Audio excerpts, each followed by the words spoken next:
사랑하는 여러분, 먼저 여러분에게 한번 여쭙겠습니다. 여러분은 감사의 핵심이 무엇이라고 생각하십니까? 이 질문을 좀 바꿔서 감사가 감사다워지려면, 다시 말해 감사가 완전해지려면 우리가 무엇을 꼭 해야 할까요? 이 질문에 대해서 여러 가지 생각과 또 여러 가지 말씀들을 여러분이 하실 수도 있고 또 저도 할 수 있을 거라 생각해요. 그런데 성경과 또 신앙 안에서 생각을 해보니 단연코 감사가 감사다워지려면, 감사가 완전해지려면 꼭 있어야 할 것이 있는데 그것이 바로 표현입니다. 감사는 마음으로만 하는 게 아닙니다. 감사는 생각으로만 하는 것이 아닙니다. 감사가 완전해지려면 감사는 표현으로 나타나야 하는 겁니다. 마음과 생각으로만 하지 마시고 감사를 표현해서, 다시 말해 완전한 감사를 하여 하나님을 기쁘시고 사람들에게 칭찬받는 참된 성도님들이 다 되시기를 간절히 주의 이름으로 부탁합니다. 이와 관련해서 20세기 미국의 아주 저명한 저술가였던 윌리엄 아서워드라는 분이 이런 말을 했습니다. 감사를 느끼기만 하고 표현하지 않는 것은 마치 선물을 포장해 놓고 주지 않는 것과 같다 그랬습니다. 선물을 아무리 아름답게 포장하면 뭐합니까? 줘야 선물이 되는 거죠. 감사도 똑같습니다. 마음으로만 감사하고 생각으로만 그렇다 인정하는 것은 온전한 감사, 완전한 감사라 볼 수 없습니다. 말과 행동으로 표현을 해야 하는 것입니다. 자, 그런데 이와 관련해서 참으로 흥미로운 다음과 같은 사실이 있습니다. 소위 세상에서 성공을 하려도 이 겉으로 감사를 잘 표현해야 한다는 것입니다. 자, 우리가 어떻게 감사를 표현해야 할까요? 사랑하는 여러분, 오늘 본문 말씀은 다윗이 왕으로 즉위한 이후 하나님의 임재의 상징인 법궤를 예루살렘 성 안으로 안치시킨 후 하나님과 이를 위해 수고한 백성들에게 감사를 표현한 내용에 대한 이야기입니다. 사랑하는 여러분, 사무엘상 4절에서 6절까지의 말씀을 보게 되면 이스라엘 백성과 블레셋이 전쟁을 치르는데, 이스라엘 민족이 전쟁을 치르면서 무엇을 앞세우며 나아갔냐? 하나님의 임재의 상징인 법궤를 앞세우며 나갔어요. 그런데 그 시점에 이미 이스라엘 백성들은 하나님을 떠나 악을 행하고 있었어요. 그래서 하나님께서는 이 블레셋이라는 민족을 통해서, 나라를 통해서 이스라엘을 망하게 하셨어요. 당연히 전쟁에서도 패했고 법궤도 빼앗겼습니다. 그러나 우여곡절 끝에 하나님의 강권적인 역사로 이 법궤가 다시 이스라엘 땅으로 되돌아오게 되는데, 당시 성막이 있었던 실로라는 곳으로 오지 못하고 기랏 여아림이라는 곳에 수십 년 동안 내버려진 채 방치가 돼 있었어요. 이것을 다윗이 매우 안타깝게 여겼어요.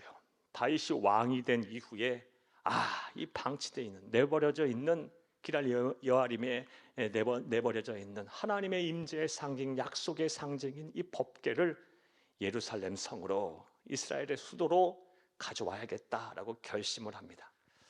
그래서 역대상 13장 말씀을 보게 되면 이 일을 위해 무려 3만 명을 동원합니다.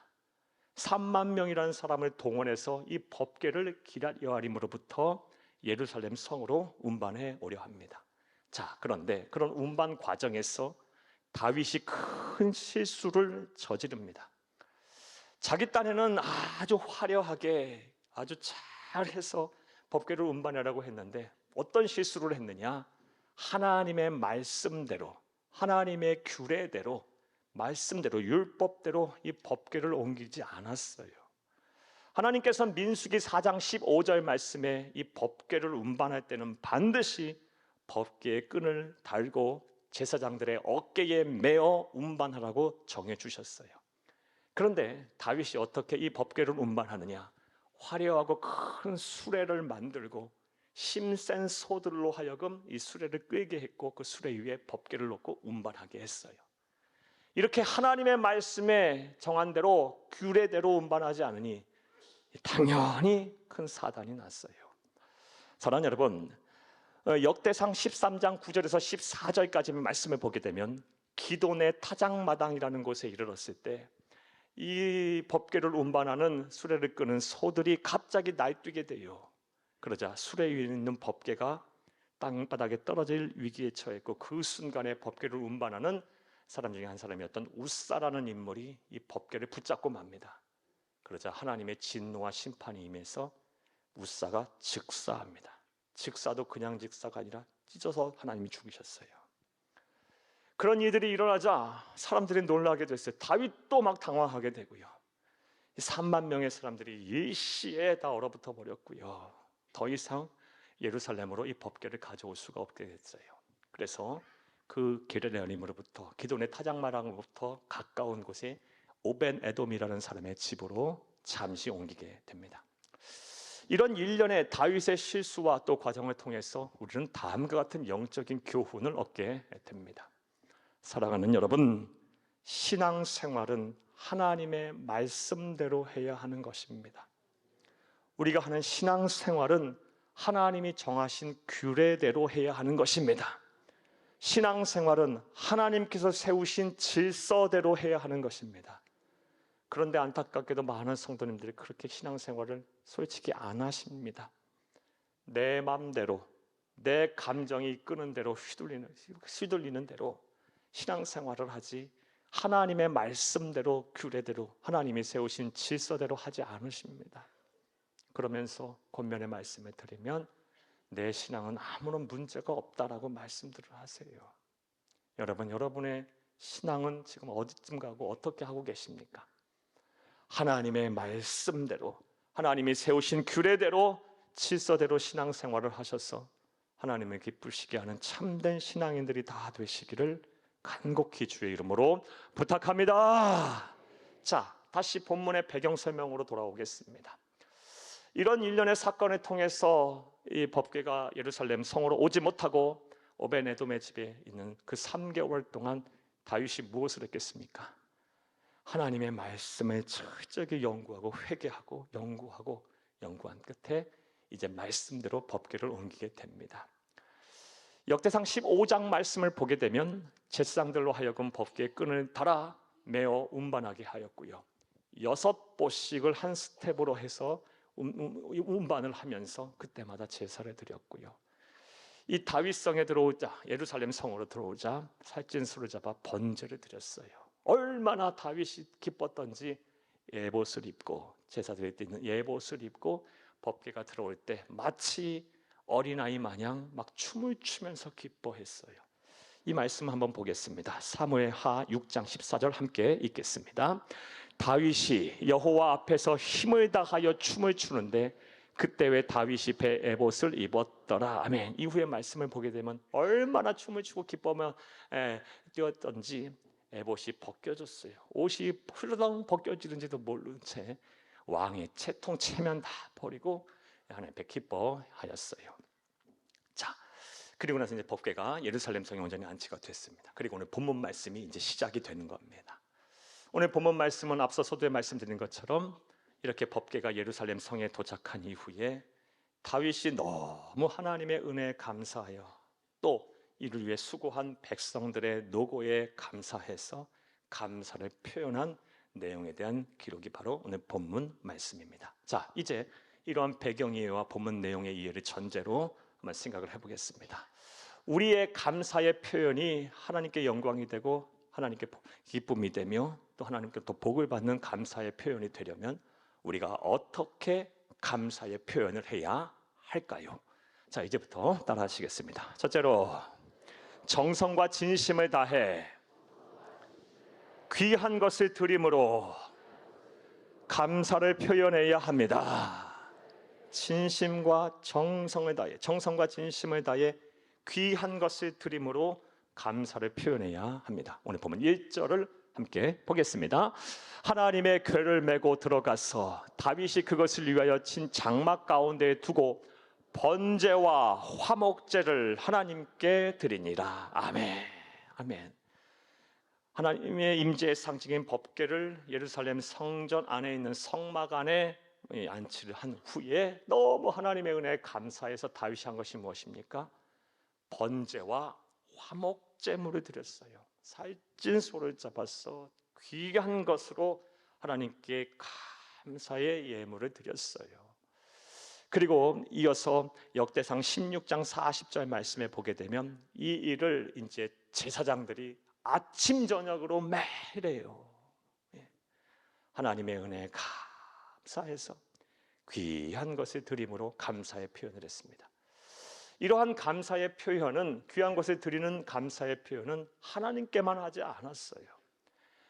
자신과 함께 해준 이 백성들의 노고에도 감사하며 다윗은 귀한 것으로 백성들에게 감사를 귀한 것을 베풀므로 감사의 표현을 하였습니다. 오늘 보면 3절을 함께 보겠습니다. 이스라엘 무리 중 남녀를 막론하고 각 사람에게 떡 한 덩이와 야자열매 만든 과자, 건포도로 만든 과자 하나씩을 나누어 주었더라. 아멘. 떡 한 덩이와 야자 열매로 만든 과자, 건포도로 만든 과자 하나씩을 누구에게? 모든 사람들에게, 백성에게 다 주었어요. 당시 이스라엘 백성 인구가 몇 명이나 될까요? 사랑하는 여러분, 사무엘하 24장 9절 말씀에 보면 장정만 130만 명. 그러니까 우리 여성분들과 노약자들 다 포함하면 수백만 명 되는 거예요. 이 수백만 명 모두에게 떡 한 덩이와 야자 열매, 또 건포도로 만든 과자를 선물했다. 이 어마어마한 비용이 들었을 것이고, 그 비용은 다윗의 주머니에서 나온 거예요. 생명같이 귀한 물질을 들여서 백성들에게 감사를 표현한 것입니다. 이렇게 하니 하나님께서 다윗에게 왜 복을 안 주시겠어요? 내 마음에 합한 자다라며 전무후무한 이스라엘 역사 오늘까지도 사랑받고 존경받게 하시고 그 이름이 하늘의 별과 같이 빛나게 하셨어요. 사랑하는 여러분, 그러므로 이러한 감사를, 모범적인 감사를 표현을 실천한 이 다윗을 본받아 저와 여러분 또한 귀한 것을 드리고 베품으로 감사의 표현을 해야 할 줄로 믿습니다. 자, 그렇다면 또 생각을 해보겠어요. 하나님께서 생각하시는 귀한 것의 기준은 무엇일까요? 하나님께 귀한 것을 드리고 또 귀한 것으로 우리 감사의 대상하게 베풀면서 감사의 표현을 해야 한다고 했는데, 하나님께서 귀하게 여기시는 귀한 것의 기준은 뭘까요? 세상에서 일반적으로 귀한 것이라고 한다면 비싼 것, 희귀한 것, 아니면 가치가 있는 것을 가리킬 겁니다. 자, 그렇다면 하나님도 그렇게 생각하실까요? 여러분의 생각은 어떠합니까? 그런데 이에 대해서 너무 고민할 필요가 없습니다. 왜냐하면 하나님이신 예수님께서 이 세상에 계시는 동안 우리에게 명확한 기준에 대해서 말씀을 하셨기 때문입니다. 마가복음 12장 41절에서 44절까지의 말씀을 보면 다음과 같은 이야기가 나옵니다. 우리 주 예수님께서 성전에 올라가 계실 때 오랜 시간 동안 사람들이 하나님 앞에 헌금을 드리는 모습을 유심히 관찰하셨습니다.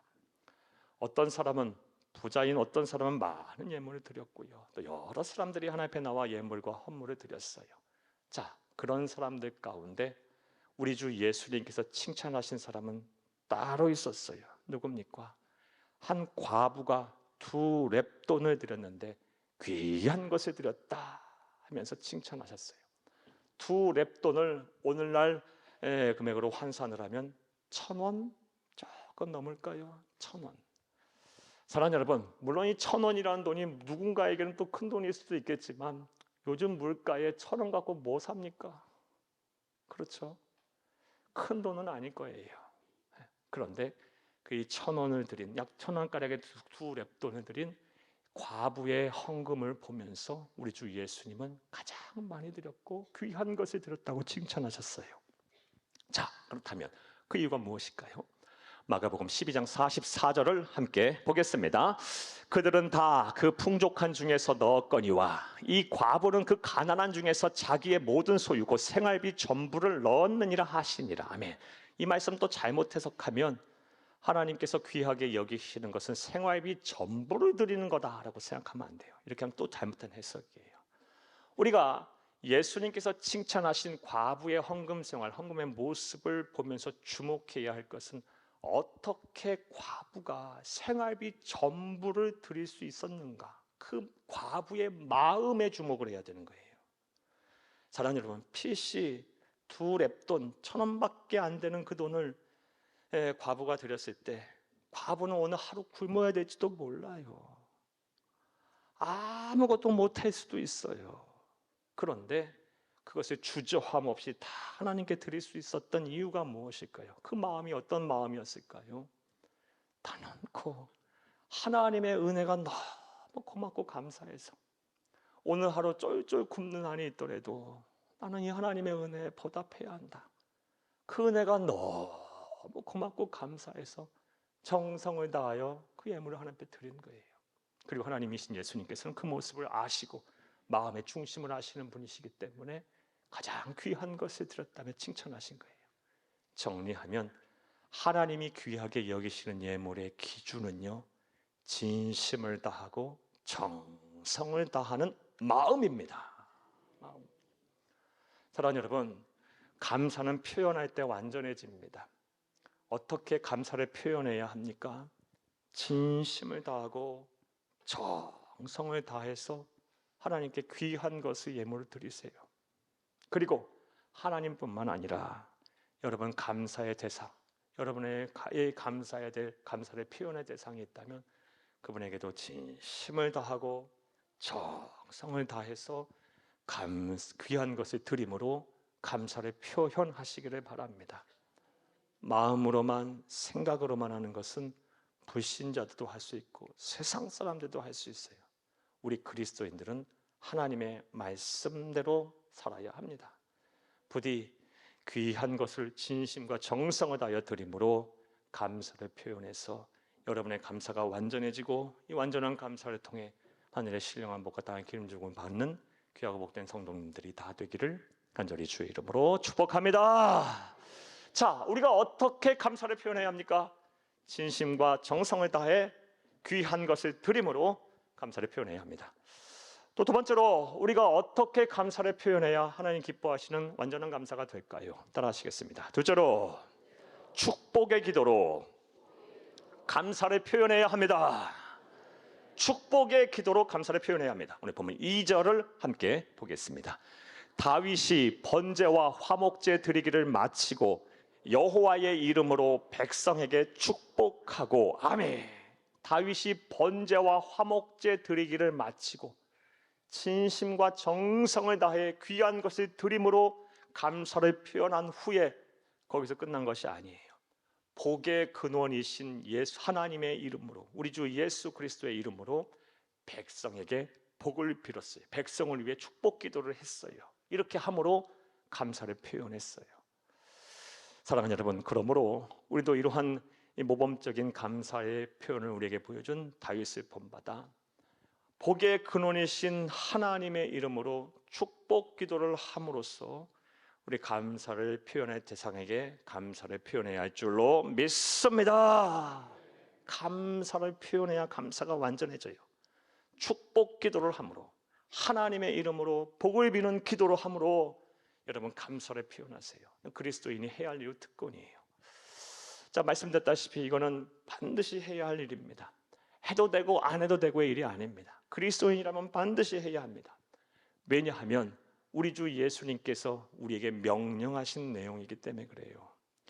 우리 주 예수님이 세상에 계시면서 이것을 반드시 행하라 라고 말씀을 하셨어요. 마태복음 10장 12, 13절을 함께 보겠습니다. 또 그 집에 들어가면서 평안하기를 빌라.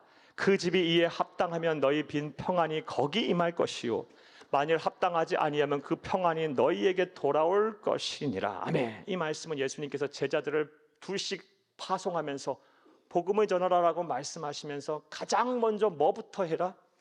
집을 방문할 때마다 가가호호 방문할 때마다 제일 먼저 뭐부터 해라? 축복 기도부터 해라. 평안하기를 빌라. 하나님의 이름으로 여호와 샬롬이신 그 하나님의 이름으로 평안하기를 빌라. 축복 기도부터 해라. 그러면 감사의 표현을 해라. 그래서 만약에 그 사람들이 그 집에 있는 사람들이 복을 받을 만한 자격이 되면 그 복을 받을 것이고 그럴 만한 자격이 안 되는 사람이면 그 복이 누구에게 임한다? 빈복이 너에게 올 거다. 너희들에게 올 거다. 축복 기도는 그러니까 손해보는 일이 전혀 없는 일이에요. 우리 그리스도인들이 반드시 해야 할 일이에요. 사랑하는 여러분, 복의 근원이신 하나님의 이름으로 축복 기도를 함으로써 감사를 온전히 표현하는, 그래서 여러분의 감사가 완전한 감사가 되기를 간절히 주의 이름으로 축복합니다. 우리의 감사가 완전한 감사가 되려면 감사는 표현해야 합니다. 어떻게 표현해야 우리의 감사가 완전한 감사, 하나님 기뻐하시는 감사가 될까요? 두 번째로 축복의 기도로 감사를 표현해야 합니다. 또 세 번째로 다윗은 어떻게 모범적으로 감사를 표현했을까요? 자, 따라 하시겠습니다. 셋째로 감사의 찬송으로 감사를 표현해야 합니다. 감사의 찬송으로 감사를 표현해야 돼요. 오늘 본문 말씀 7절에서 10절을 함께 보겠습니다. 그날에 다윗이 아삽과 그의 형제를 세워 먼저 여호와께 감사하게 하여 이르기를 너희는 여호와께 감사하며 그의 이름을 불러 아뢰며 그가 행하신 일을 만민 중에 알릴지어다. 9절 그에게 노래하며 그를 찬양하고 그의 모든 기사를 전할지어다. 그의 성호를 자랑하라. 여호와를 구하는 자마다 마음이 즐거울지로다. 아멘.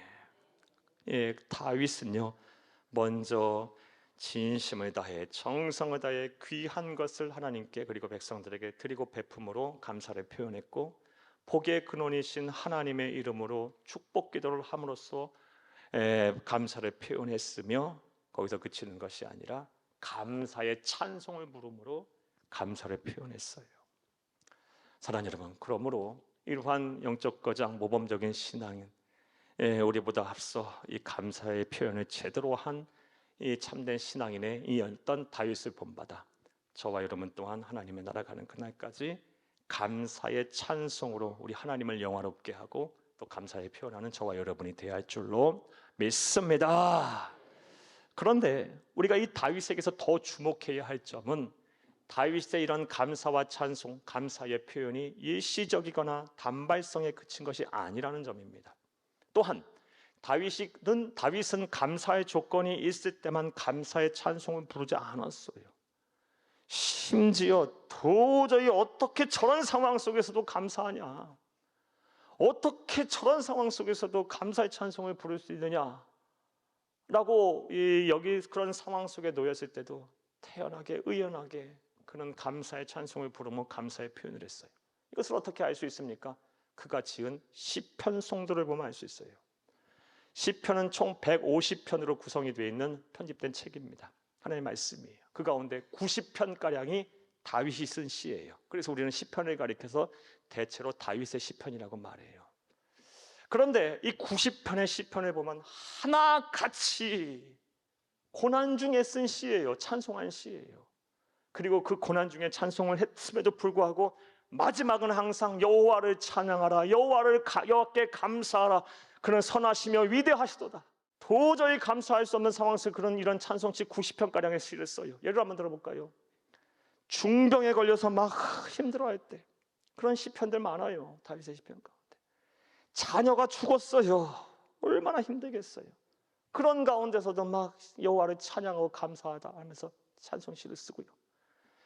막 정적의 위협에 쫓겨서 막 살해 위협을 느낄 때, 도망자의 신분으로 다닐 때, 어디 하나 기대 언덕이 없을 때, 또 막 적군과의 전쟁 속에서 패배의 지경에 몰렸을 때, 또한 막 아들이 반란을 일으켜서 배신하고 반란을 일으켜서 피난막 생활을 해야 했을 때, 그렇게 의지하고 그렇게 사랑하고 그렇게 신뢰하던 그의 친구들이 막 배신하고 자신을 모욕하고 막 떠나가 버렸을 때, 아마 이런 때 부른 찬송이 다 다윗 시편들이에요, 여러분. 90편가량 거의 대부분이 그런 거예요. 아니 거의 전부라고 해도 과언이 아니에요. 그런 상황 속에서도 그는 여호와를 찬송하고 여호와께 감사하라. 그는 선하시며 그는 위대하시도다. 사랑하는 여러분, 그러니 다윗에게 하나님 복을 주시죠. 저와 여러분이 어떻게 신앙생활을 하고 어떻게 감사를 표현하고 살며 어떻게 세상을 살아야 하는지에 대한 답을 우리에게 주고 있어요. 감사할 조건이 있을 때 감사하는 건 누가 못합니까? 기뻐할 일이 있을 때 기뻐하는 건 누가 못합니까?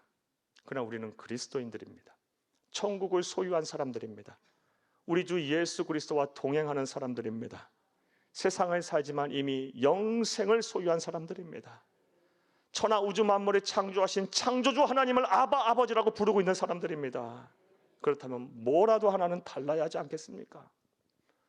기뻐할 수 있을 때 기뻐하지 하는 거 아니라 감사할 수 없는 상황 속에서도 감사의 찬송을 부를 수 있는 그런 여러분의 마음이 되고 여러분의 생각이 되고 여러분의 신앙이 되고 여러분의 성품이 되기를, 삶이 되기를 간절히 주의 이름으로 부탁합니다.